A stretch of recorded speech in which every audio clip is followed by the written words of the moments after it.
Cebu City Vaccine Board gipasaligan sa Department of Health nga hatagan og 20,000 ka doses sa mga bakuna nga AstraZeneca samtang ang Pfizer vaccine ihatag sa mga vaccine nga nakapalista ng daan. Si Chelo Valiana sa report.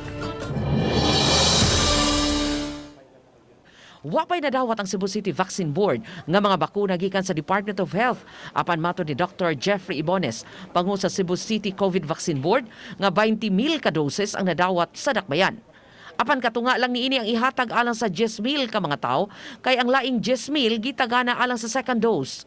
Mag-wait lang gyud ta, no, but every day nagsige man tagtawag kung unsay status, but miingon mo to gitigaan nilang figure nga mao nay possible nga ihatag. Hopefully matinuod na. Samtang gipahibaw ni Ibones nga wa pa sila pahibaw sa DOH kung pila ka doses sa Pfizer vaccine ang itagana alang sa dakbayan sa Subo. Hinon iyang gipasabot nga maglista daan ang vaccine board ug malakip sa listahan mao'y posibleng mahatagan sa Pfizer vaccine. Pre-listing gid siya because sensitive man gud siya.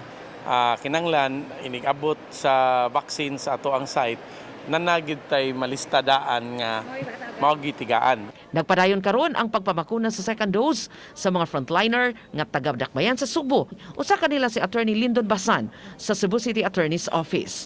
Okay raman. Katong first dose mo wala. Wala ra gyapon.